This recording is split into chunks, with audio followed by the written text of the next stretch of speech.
Well, hello, gentlemen, students of World War II. Hey, we're back online. Man, it's been a while.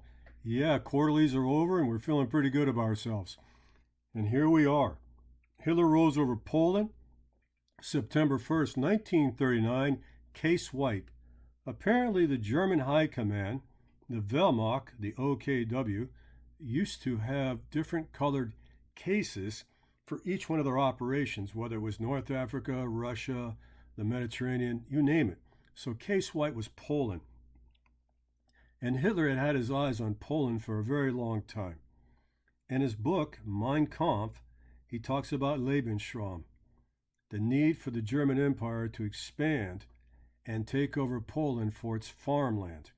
But he doesn't say that he wants to negotiate like he wanted to negotiate with England. He doesn't say that he believes the Slavic people are almost as equal in their culture and their race as he believes the Anglo-Saxons. He wants to take the Polish people and exterminate them, not just the Jews. He wants to exterminate every Pole in the country and erase Poland forever. Strong words, and he's not going to back down. The picture on the left is the Polish flag. The picture on the right is the Nazi Party insignia. And the photograph in the middle are the early panzers, the German word for tank. And Germany's going to develop some incredible tanks in a 4-year period. But right now, you're seeing what was basically an experiment. Hitler is learning about armor and panzer grenadiers. And these are basically armored scout tanks. But they're going to do a pretty good job in Poland as part of the Blitzkrieg. So let's begin our story. Well, it must be war. The Blitzkrieg, which was perfected in Spain, is now going to come to Poland. And the Polish people are not going to roll over like Czechoslovakia, Austria, the Sudetenland. They're going to put up one heck of a fight. In fact, they're going to give Hitler a black eye.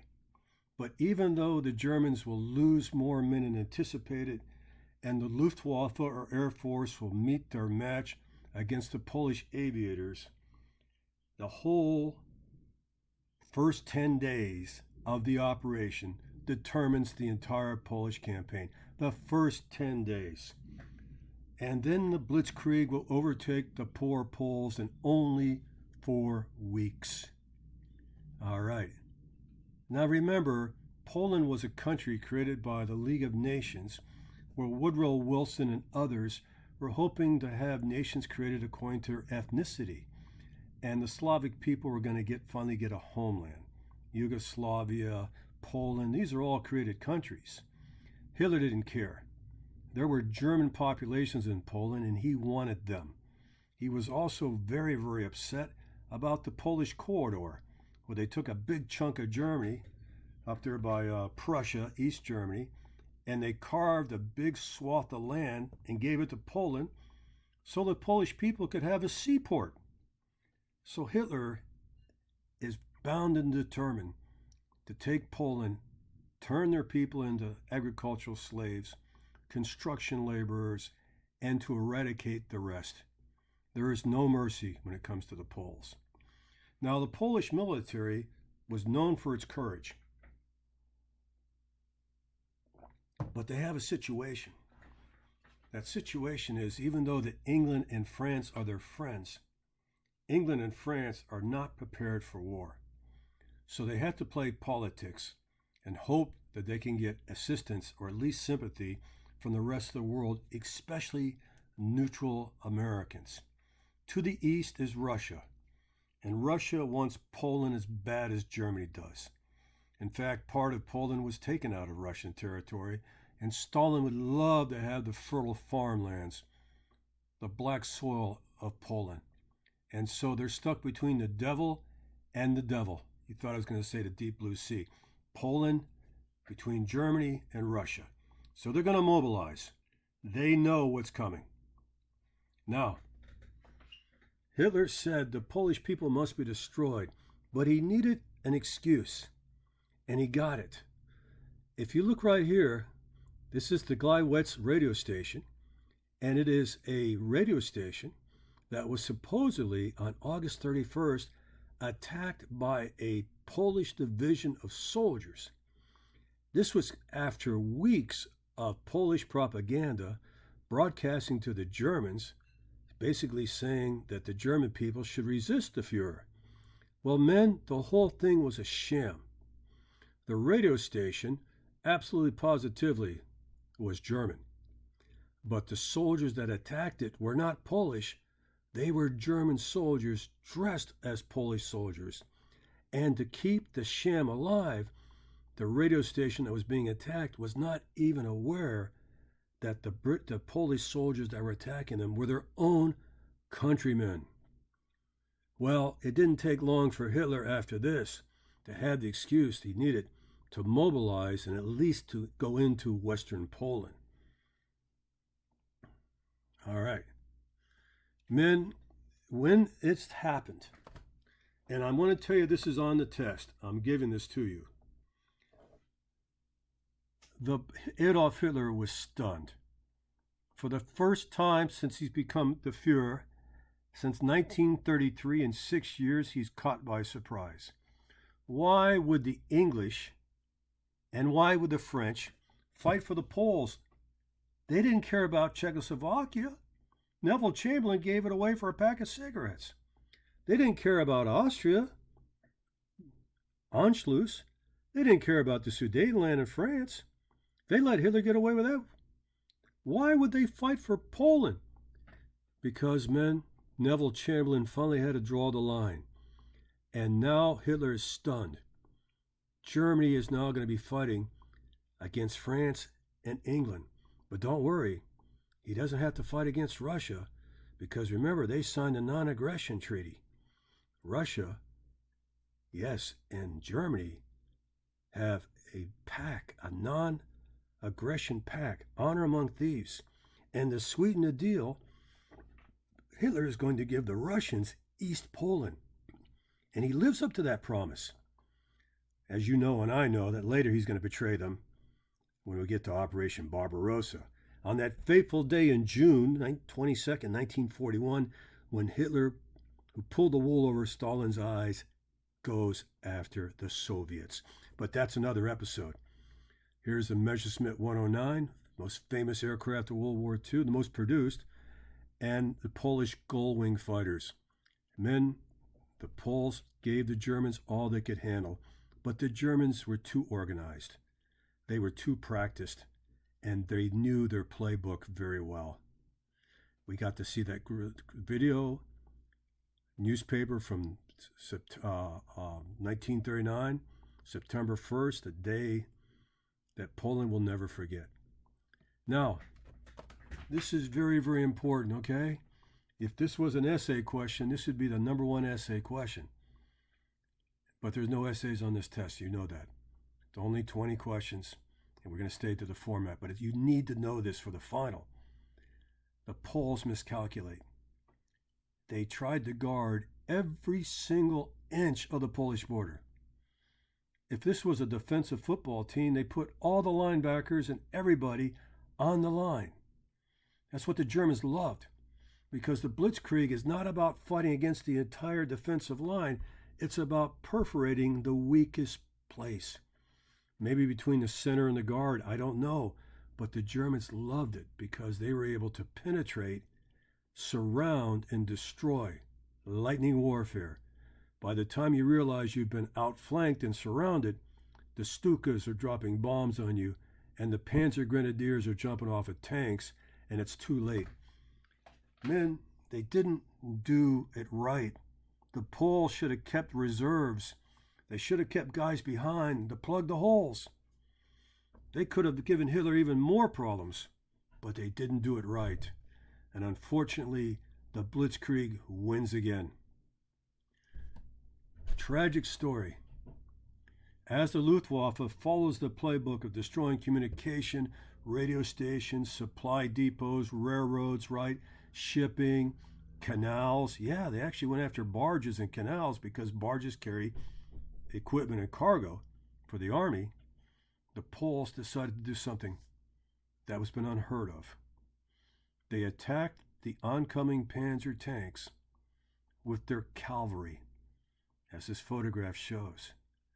Gentlemen, no one will ever question the Poles' bravery, but horses against armor, it was not a good day. Perhaps this was a statement that the Polish were making, that they would not accept defeat and they would fight with whatever they had. But men, panzers against horses, the end was brutal. Now, men, Britain, and we talked about this over and over again, Britain was smart. They built strategic bombers, 4-engine Lancasters and Stirlings and Halifaxes that could fly deep into Germany and destroy their means of production. If your bomber flies out of the battlefield and can fly into enemy territories, that is known as strategic. It's going to cost Hitler the war. He didn't believe in strategic. He believed in tactical. If the bombers and the fighters can't help the tanks on the battlefield, I don't want to do it. I don't care about it. By the time Germany realizes that strategic bombers are the way to win wars, kill factories, not only soldiers, it was too late. They didn't turn it around until 1944 and 45. But the British drop pamphlets instead of bombs, asking the people of Germany to resist the Fuhrer. Well, Hermann Göring, and the fat man of the Luftwaffe, was embarrassed that these bombers had gotten through, and they dropped bombs, and very few of these bombers got shot down. Very few. And so he made a sarcastic comment to Neville Chamberlain, "Thank you for the toilet paper that you dropped over Germany. We will never need toilet paper for the rest of the war." Well, Hermann Göring's going to eat those words, because the Germans are not going to build anywhere near enough bomb shelters when England and America start bombing Germany into complete submission. All right. We talked about the gray wolves, the U-boats, the Unterwasserbooten, the U-boats, the most costly service of World War II. 3 out of 4 German sailors in these submarines didn't make it home. But men in 1939, 40, and 41, the gray wolves controlled the Atlantic, and it was scary.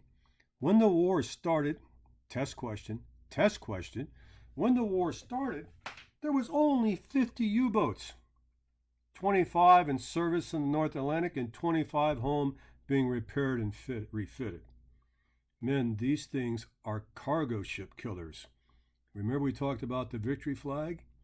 There was a time by 1941-42 where the German U-boats, the submarines, were sinking Allied cargo ships faster than we could build them.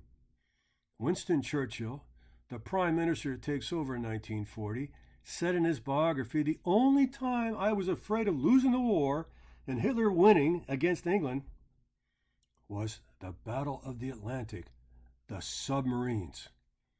Technology will help us later in the war, and we'll talk about radar, and we'll talk about closing the Atlantic Gap with long-range bombers designed to kill submarines. But that's in a future episode, so stay tuned. All right, remember we did that little U-boat scene with inside the U-boats about the diesel and electric engines, and wow, what a tough existence. 50 guys in a submarine. All right. And we talked about Roosevelt and the neutrality laws, begging Congress to allow him to sell weapons to the Allies. And there's going to be some changes in the law, and it's going to be basically cash and carry. Eventually, yes, we'll be able to sell weapons to the English and the French. For the Poles, it's too late. Case White is going to be closed very soon. But you have to bring your own ships. You have to bring your own ships, and you better pay cash, because I'm not going to risk American cargo ships getting a torpedo from a U-boat.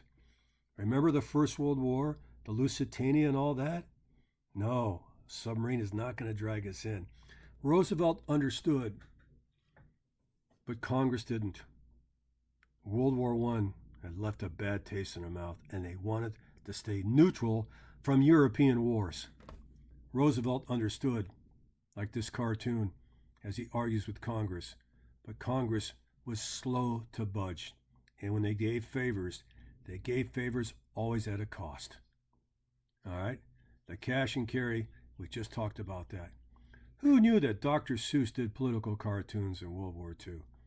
England, 3,000 miles. Wow, Dr. Seuss. That's the kind of guys we grew up with back in the 1960s and 70s, but I'm dating myself. So, take a look at that slide when you get a chance. And men, the Germans were brutal. Brutal. They did not care. It was total war. You know, usually, traditionally, you don't bomb hospitals, right? You don't. There's a rule book, the Geneva Convention. They broke every rule possible. This was a war of military conquest and annihilation. Warsaw used to be a beautiful city. Later, the Germans will turn Warsaw into a ghetto, a Jewish ghetto. They will build a giant wall around Warsaw, put all the Jews they capture into it. It was horribly overpopulated until they figured out what to do with them. And unfortunately, what they ended up to do with them was the final solution, the Holocaust. The majority of concentration camps and death camps in Germany, Nazi Germany, were actually located in Poland, so the German people would not know. True, that's very true. And then the hammer closed.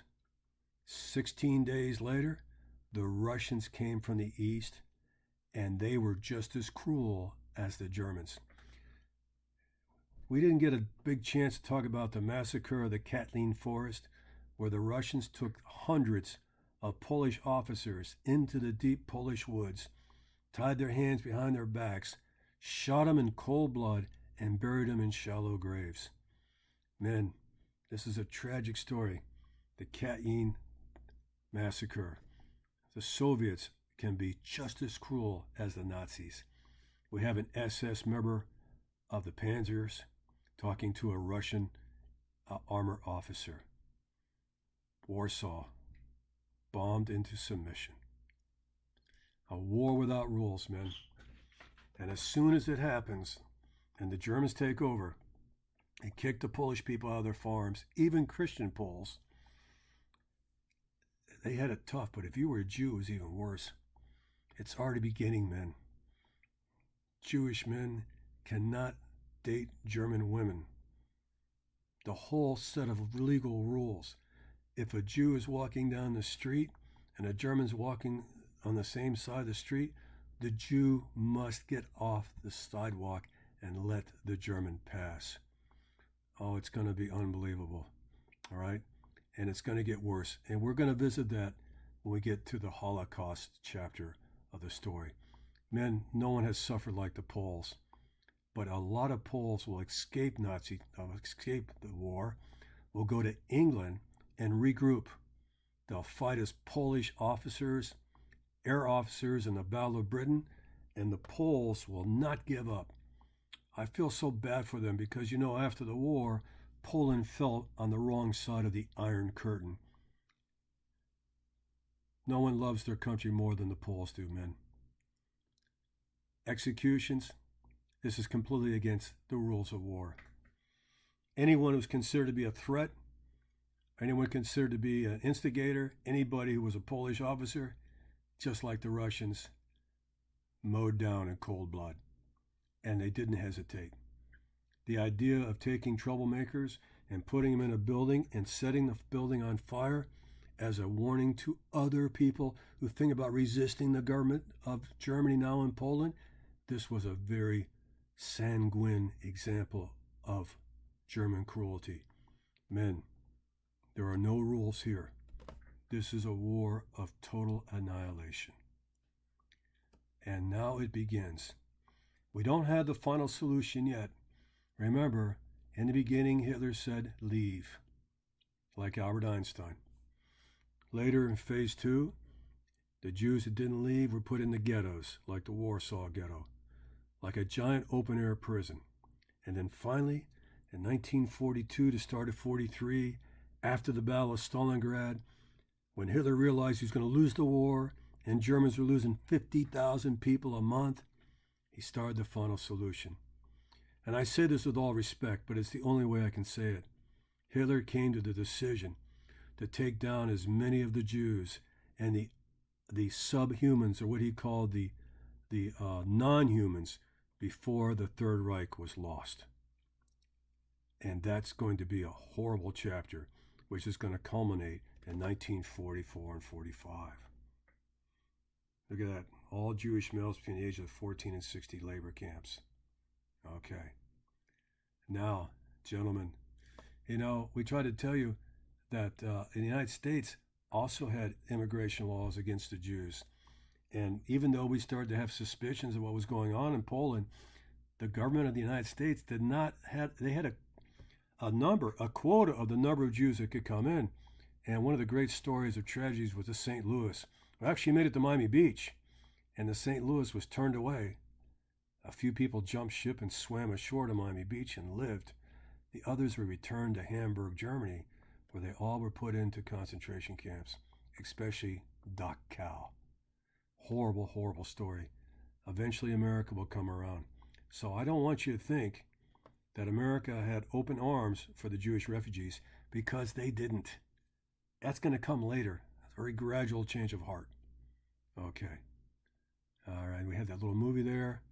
Okay. We did the breakout groups. All right. So, men, that is Case White. And I want you to remember one thing, if you will. Hitler never wanted to do anything but annihilate the Polish people.